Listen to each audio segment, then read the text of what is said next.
Hey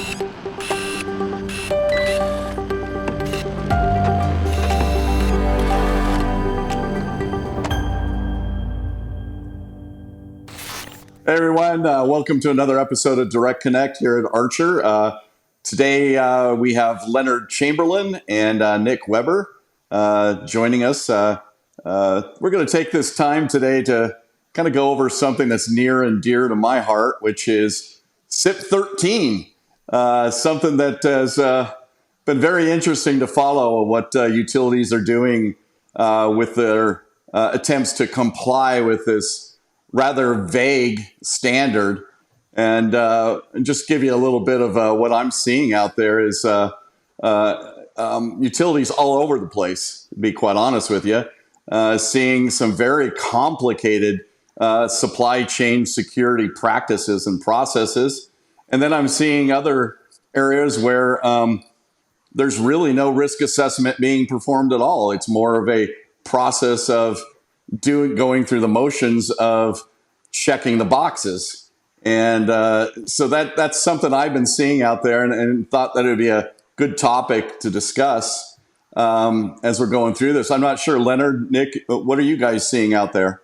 I think you covered a lot of it with your opening comments there, Stacy. I mean, it wouldn't be NERC CIP if it wasn't vague and imprecise on what utilities need to do, right? But that being said, I think the wording in CIP-013 is particularly non-prescriptive insofar as the actual risk evaluation. I feel like, the focus on the vendor, identifying the risk from that perspective and not so much the products and services is a little bit of a miss from a standard drafting perspective.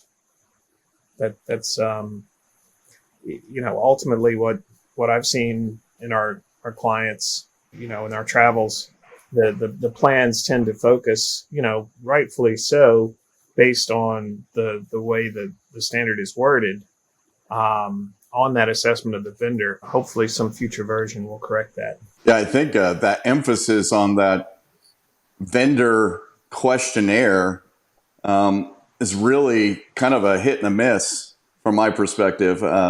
So much so that the adoption of the NATF questionnaire has been almost wholesale, and that is a giant list of questions that doesn't necessarily apply to everyone. And what are you doing with the responses? That's where I was hoping that utilities would focus most of their time on. Take those responses and apply it to what's being purchased, the product or the service. I get that there's elements that need to be addressed, especially if you have a cloud-based service provider that's going to manage some of your data, or they're going to manage maybe parts of your EMS or your DCS system, where you really have to dive into a lot of what do you do in your facilities? What do you do in your area? But what I'm seeing is, a lot of these questions are being applied to vendors that don't even do that. It's just a product you buy, like SEL. You buy a 3610. And what risk are you evaluating of SEL?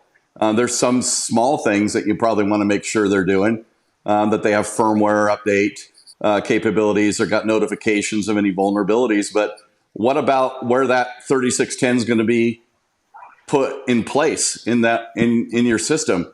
What risks are associated with that? What are you addressing there? Are you really looking at that? I don't know, Nick, have you seen any of that? I know in the CIP-6 area, the packs are now being brought in, so that might play in your area of expertise. That's exactly what we're seeing, is just this wholesale approach, kind of taking a broadsword where you need a scalpel, and trying to apply CIP-013.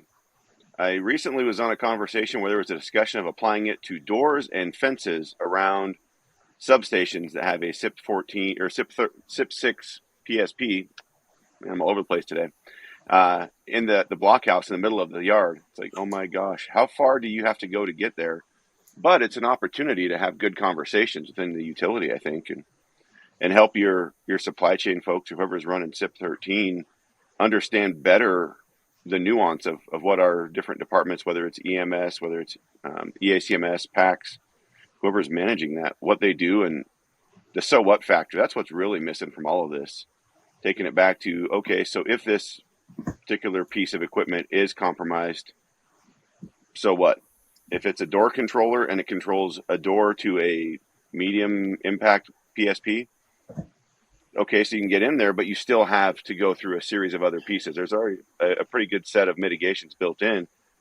That's not really being taken into account on this. And the flip side, what I'm seeing from this, unfortunately, is it's taking a very small market and making it smaller, which if I put on my bad guy hat, that takes the number of targets I have to compromise down significantly, makes my job very easy. Whereas if I have to go and try to compromise 60 different vendors to get the utility space market share, and now it goes to 6. Maybe I've been watching too much of The Americans on Hulu, but looking at how that works, that's been my concern with this ever since FERC held the first technical conference on supply chain, was what are you going to actually do to security here in the name of security? Yeah, I think that's an interesting aspect of it. That I think it almost feels like what's happening right now isn't really improving security at all. It's maybe helping put some kind of highlight on supply chain within organizations. I know there are a lot of utilities that are finding out that they could do processing better, that there's certain things that they could be more aware of. But is it really getting down to what the purpose of the CIP standard was? Is CIP-013 hitting the mark? Like Leonard, you said, vendors, that seems to be the biggest focus. I see this vendor vetting. And, and often we have some interesting discussions with utilities that say, well, you maybe want to take a look at your products and services too, because the regulators, if you look at WEC, you look at RFC, you look at CERC, they're behind the scenes, their auditors are saying, oh, well, it's much more than what the words on paper are. We expect you guys to do risk assessments, cybersecurity risk assessments. And, oh, by the way, here's a bunch of things you should be doing. However, the standards don't necessarily say that, like mitigating any risks identified. Standards are absent of that. That's very true, Stacy. I mean, that's I think a huge gap in the standard. Of course, it requires you to implement your process. Funny thing, one of the things that used to be missing in versions 1 through 3 of CIP, right? Oh, actually implement the stuff. But in this case, yeah, the implementing the supply chain process does not necessarily entail mitigating any of the issues. You mentioned earlier this concern about, one size fits all. And it's not an all out audit of the vendor, right? There may be nuances depending on the implementation of the particular technology that you're procuring that could impact the degree to which the product or service could introduce risk to your environment. I think that the flip side of that is also that when you're evaluating vendors, it's not one size fits all. Not every vendor has to answer every single question in this questionnaire. There's some that are completely unapplicable if you're not providing a specific product that's going to be installed in a BES cyber system, right? Well, I'd even recommend that you take that NATF questionnaire and use it as a catalog of options. You don't necessarily have to use all of them. Pick and choose. Make your own. I've seen some utilities that just have a letter that goes out with 6 specific questions. It almost looked like they were writing those questions tailor-made for the purchase, which I thought was pretty cool. But the risk of using that questionnaire wholesale is that you're missing the point, or you're overwhelming a bunch of vendors and they're going to be a little frustrated getting these questionnaires all the time and trying to answer them. You may have a difficult time getting the responses you want. So that would be my recommendation. Take some time, look at the questions that you really want to get answered, and maybe customize that a little bit on the type of purchase you're making, whether it be a product, maybe it's a cloud-based set of questions, maybe it's service only. Somebody's just going to be implementing a firewall that happens to be within your ESP. Here's an idea. In addition to maybe customizing the questions, maybe have some validation components. So it's not entirely based on the utility being honest or quote unquote honest, right? We don't know for sure. We're taking them at their word, for the most part. Well, I guess the other piece, when you're looking at figuring out what questions to ask, I think one of the key determiners of whether those are tailor-made or not is who's putting the CIP-013 questions together. Is it the supply chain team or is it the end user? And I would say when it's the supply chain team, they don't even know enough to know what to ask, so they just send it all. They ask for the dump truck because they don't know any better. And it's not on them. That's not their job. But I think that comes back to trying to just send out a standard and say, go do SIP. Exactly. I think another challenge I'm seeing with CIP-013 is the idea of what a contract is, and when you need to update your contract. And the standard's pretty clear about this. Is if you have a contract in place and it's not going to expire for 2 years, you don't have to go change that contract. But that is not in place of doing a risk assessment. And I think a lot of people are missing that. A lot of utilities are missing that fact that it's about the procurement of a product. It doesn't matter about the contract. The contract is a good thing to go do, make them, try to make the vendors legally obligated to do certain things that are in that R1.2 section. But the risk assessment is the root of the R1. Go perform a risk assessment. So I really hope the utilities are paying attention and realizing that, just because there's a contract in place that doesn't need to be modified, not to miss the risk assessment portion of that, because I think that'll get them in trouble. Completely agree, Stacy. I think anytime SIP has tried to include some of these little notes and exceptions, see CIP-013, you don't need a list of low impact BCS. Completely different soapbox issue. Anyway, R2 note here, and I'm quoting, implementation of the plan does not require the responsible entity to renegotiate or abrogate existing contracts. The following issues are beyond the scope of R2, the actual terms and conditions of a procurement contract and vendor performance and adherence to a contract.